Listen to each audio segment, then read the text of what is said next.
My name is Alex Chen, I'm 24 years old, and I'm a programming prodigy. CEO of an artificial intelligence startup that was supposed to revolutionize the data analytics market.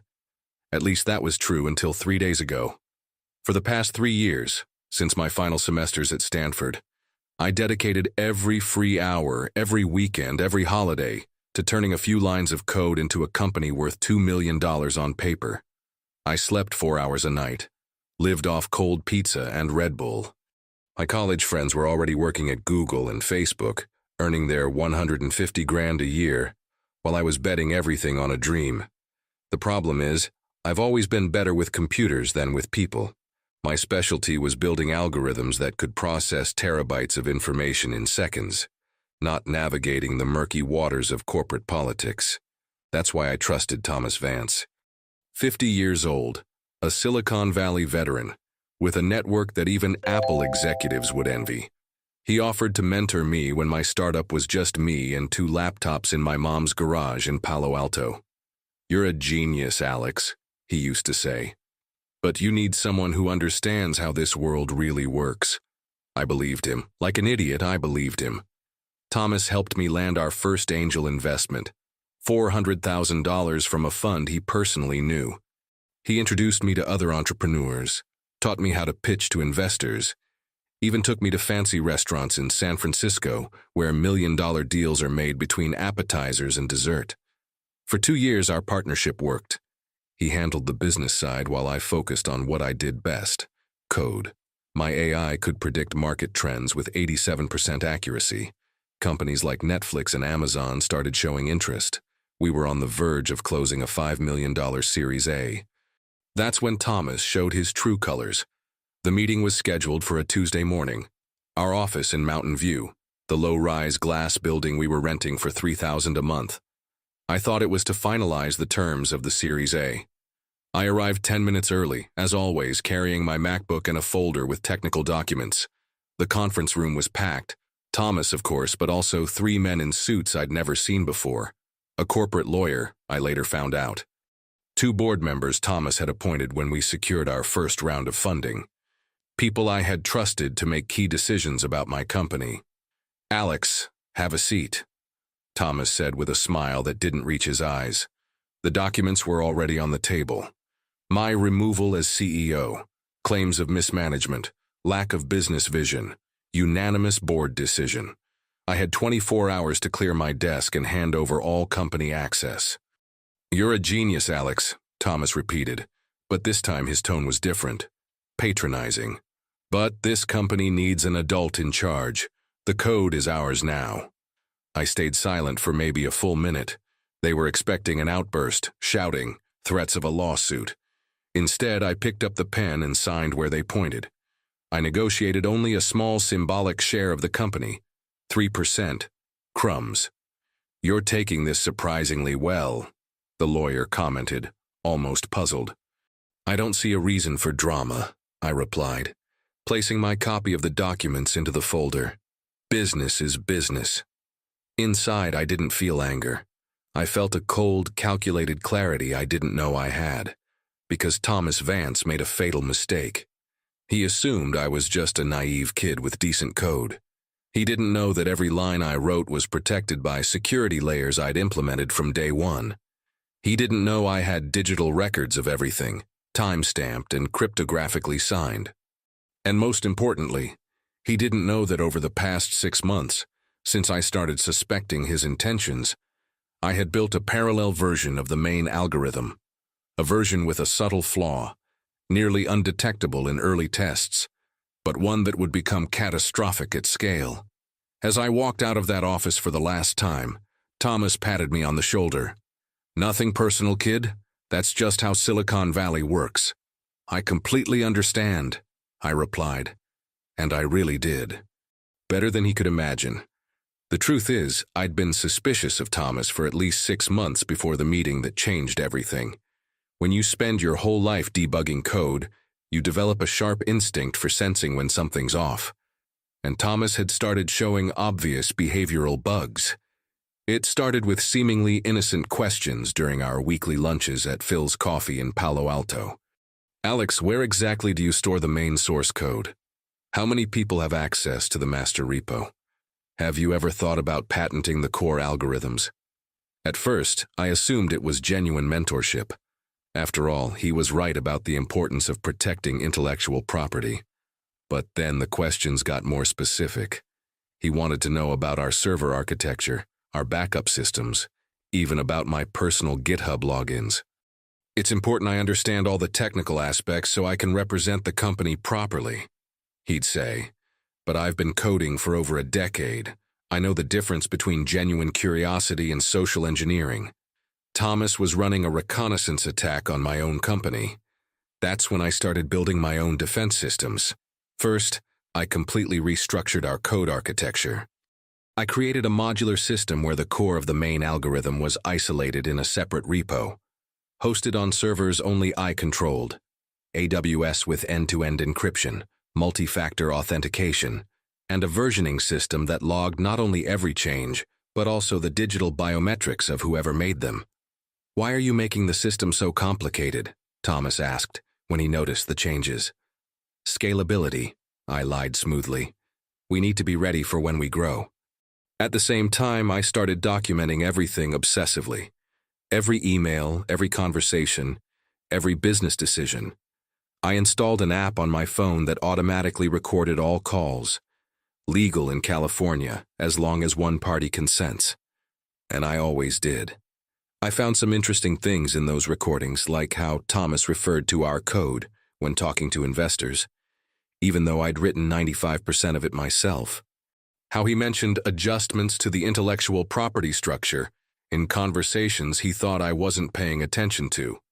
The most revealing thing was an email he accidentally left open on his laptop during a meeting. A thread with an investor named Richard Steinberg, known in the Valley for his creative acquisitions of small startups. The subject line read, "Ownership Review, Project Chen." Project Chen. My own company had become Project Chen to them. That's when I created my contingency masterpiece. An alternate version of the core algorithm, nearly identical to the original, but with one crucial difference. I implemented what I internally called progressive degradation. The AI would work flawlessly on a small scale, pass all QA tests, impress investors during demos. But when run with real-world data from thousands of simultaneous users, minor calculation errors would accumulate exponentially. It wasn't obvious sabotage. It was elegant, like a virus that remains dormant until triggered by specific conditions. Any engineer trying to debug the issue would assume it was a simple optimization error or hardware limitation. I spent 3 months refining that version, tested it in controlled environments to ensure the flaw would only appear in real-world production. I created flawless technical documentation, explaining every function, every variable. If anyone questioned the quality of my work, there'd be irrefutable proof that the code was perfect on paper. The timing was flawless. 2 weeks before the fatal meeting, Thomas suggested a company party to celebrate our progress before the Series A. Open bar, DJ, the whole office decorated. "You work too much, Alex. You need to unwind a little." While I pretended to have fun with non-alcoholic beer, Thomas was holding secret meetings upstairs. I found out because I'd installed a discreet security camera in the hallway, officially to protect our valuable equipment. I saw Thomas, Richard Steinberg, and the corporate lawyer going over documents. My removal had been in the works for weeks. The night before the meeting, I made my final strategic move. I implemented a dead man switch into the system.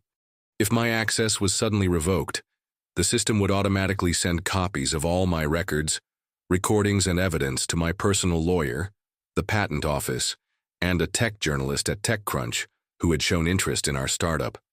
I also activated a function that would silently replace the clean version of the core algorithm with the flawed version I had engineered. It would all happen seamlessly, leaving no trace that it was a deliberate act. When I walked into that meeting room on Tuesday morning, I was no longer the naive kid Thomas thought he was manipulating. I was a chess player who had already anticipated every one of his opponent's moves. They had stolen my company, but I had given them exactly what they deserved. For the 2 weeks following my removal, I kept a low profile, rented a small apartment in Fremont, far from the noise of Silicon Valley. Officially, I was taking time to process the transition and exploring new opportunities. In reality, I was watching the show unfold from the front row. Thomas wasted no time.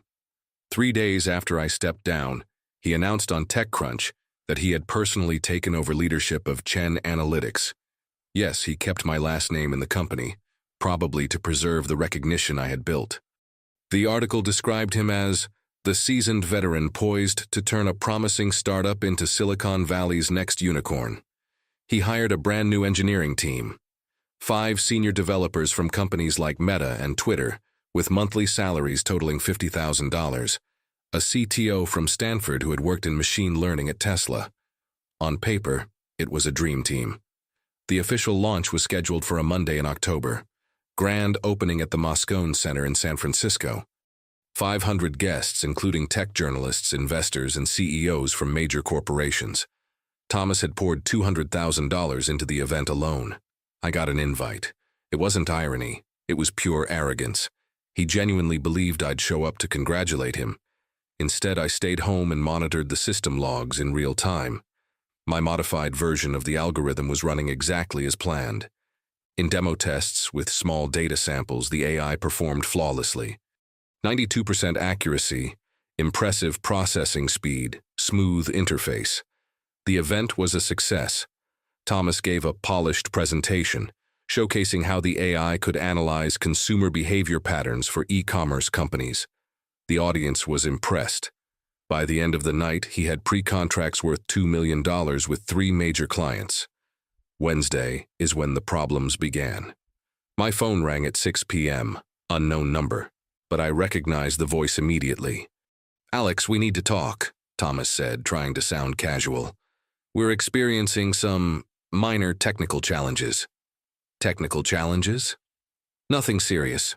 A few intermittent bugs when running analyses on larger data sets. I thought maybe you could take a quick look as a freelance consultant. I'll pay well." I hung up without replying. By Thursday, the intermittent bugs had become critical system failures. The AI that had worked perfectly during the demo was producing completely inaccurate results when processing real client data. Worse, the errors were inconsistent. Sometimes it worked, sometimes it didn't, making it impossible to pinpoint a pattern. Thomas called me 17 times that day. I didn't answer a single one. By Friday, it had escalated into a full-blown PR crisis. One of the clients who had signed a deal during the event, a retail company with 200 physical stores, was threatening to sue for damages. The AI had advised them to heavily invest in products that ended up tanking, resulting in a $300,000 loss. That's when Thomas showed up at my door. "Alex, for God's sake, I need your help," he said, clearly desperate. He had deep bags under his eyes, and his $500 shirt was wrinkled. "Something's wrong with the code. My team can't figure it out." "Your code," I corrected calmly. "I recall you made it pretty clear it wasn't mine anymore. Look, maybe the transition was a bit abrupt, but we can work something out. I'll give you 10% of the company back, plus a $200,000 salary as CTO. I just need you to fix this bug." "There is no bug, Thomas. My code is solid. It always has been." "Then what's happening? Maybe your new team isn't as competent as you thought. Or maybe the architecture is more complex than they can handle." He stared at me for a long moment. "You did something, didn't you?" "I did exactly what you asked. I left the company and handed over my code. What you do with it is no longer my concern." By the second week, things had deteriorated badly. The story leaked to tech blogs. At first, vague rumors about product instability at a promising startup. Then anonymous sources, definitely not me, started revealing details about the hostile takeover of a young programmer's company. The TechCrunch journalist on my contingency list published a devastating article, "The Unicorn That Became a Trojan Horse: How Predatory Mentors Destroy Promising Startups." No names were mentioned, but the details were clear enough that anyone in Silicon Valley knew exactly who it was about. Thomas tried to do damage control. Hired a PR firm to manage the narrative. gave interviews defending his business decisions, even suggested I had sabotaged the code out of revenge, but couldn't prove anything because, technically, the code was flawless. And it really was. Every line had been written with mathematical precision. The problem was they didn't understand that mathematical precision can be used both to build and to destroy. Within 3 weeks, Chen Analytics had lost all its clients, was facing 2 lawsuits, and was burning through cash faster than a crypto startup in a bear market. Thomas had mortgaged his house in Los Altos to keep the company afloat. When he called me one last time, I almost felt sorry for him. "Alex, please, I made a mistake, I admit it. But don't let this destroy everything we built." "We didn't build anything, Thomas. I built. You stole." "What do you want, money? Full control of the company? I'll give it all." "I don't want anything from you. I never did." The call ended in silence. The opportunity that changed everything came through an unexpected email. Dr. Sarah Kim, VP of Research and Development at NVIDIA, had read about my story through the media leaks. More specifically, she had recognized my digital signature in snippets of code circulating in machine learning forums. "We're looking for someone with your expertise to lead our new ethical AI division," she wrote. "Your track record of protecting intellectual property and your technical approach are of great interest to us." The meeting was in Santa Clara, at NVIDIA's main campus. It wasn't a traditional interview. It was a conversation between equals about the future of artificial intelligence and the importance of protecting innovation from corporate predators. "You didn't just create a revolutionary AI," Dr. Kim said during our lunch. "You proved that young developers can protect themselves from exploitation. That's exactly the kind of mindset we need." The offer was generous. $300,000 annual base salary, plus stock options easily worth another $500,000. Full autonomy to build my own team, unlimited research budget, and most importantly, full intellectual property ownership over anything I developed. I accepted on the spot. Meanwhile, Thomas was scrambling to keep Chen Analytics on life support. The company had burned through nearly all its initial funding on an overqualified team and desperate attempts to fix problems that were fundamentally unfixable, at least without access to the real source code. That's when my lawyer stepped in. Marcus Rodriguez was an IP specialist from Cooley LLP, the same firm that represented Google and Apple in patent disputes. I had quietly retained him 6 months before the betrayal, when my paranoia was at its peak. "We have a solid case," Marcus told me during our meeting at his office in Palo Alto. "Complete documentation, cryptographic timestamps, clear evidence you developed 95% of the code on your own. Plus, the recordings show bad faith in your removal." The legal notice was delivered to Thomas on a Thursday. Copyright infringement, misuse of intellectual property, breach of fiduciary duty. We were demanding $15 million in damages, plus full return of all rights to my algorithms. Thomas called that same day frantic. "You can't do this. We have signed contracts." "Contracts obtained through fraud and coercion," I replied calmly. "Marcus has evidence of everything. This is going to destroy the company." "The company's already destroyed, Thomas. You did that all by yourself." The case never made it to court. Chen Analytics didn't have the resources for a prolonged legal battle against Cooley. After 2 weeks of negotiations, we reached a settlement. Thomas would keep the hollow shell of the company, name, office, broken contracts, but all rights to my algorithms would return to me, plus a $2 million settlement. The money was secondary. The legal precedent was what mattered. Young developers in Silicon Valley now had a case study on how to protect themselves from predatory mentors. 6 months later, at NVIDIA, I launched my new creation, an open-source AI platform called Ethical Mind, focused on transparency and intellectual property protection. Not only was it technically superior to anything I had built before, but it was also architected to be impossible to steal or tamper with. The developer community embraced the project immediately. Within 3 months, we had over 50,000 downloads and contributors from 20 different countries. Stanford created an entire course based on the code. MIT invited me to give a lecture on IP protection in the age of AI. With part of the settlement money, I founded the Chen Foundation, a mentorship program for young developers. We didn't just teach programming. We taught legal protection, negotiation skills, and, most importantly, how to spot red flags in so-called mentors. The first class had 20 students. All of them learned not only how to code, but how to document their work, protect their creations, and never blindly trust adults who promise to handle the business side. 1 year later, I ran into Thomas by chance at the Whole Foods in Palo Alto. He looked noticeably thinner, with gray hair that hadn't been there before. He was working now as a consultant for small tech companies, a humble restart compared to the empire he thought he'd build with my code. Our eyes met in the organic produce section. For a moment, I thought he would ignore me.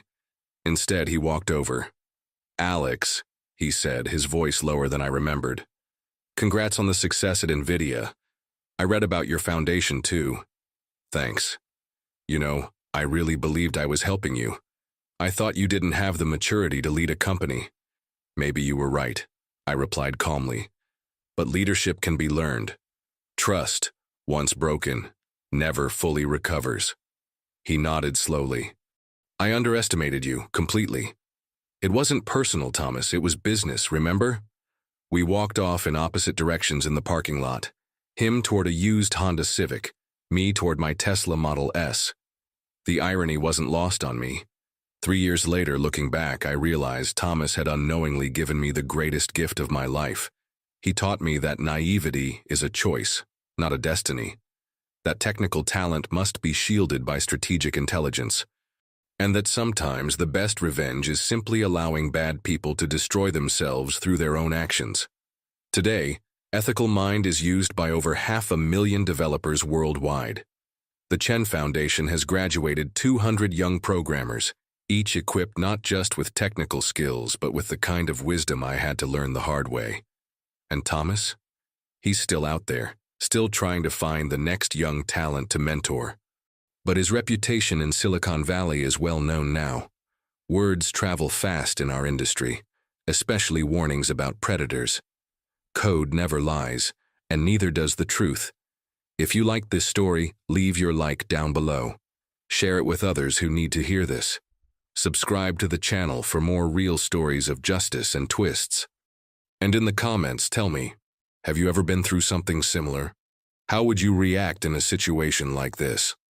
Your insights can help others find their own path to the truth. Until the next story,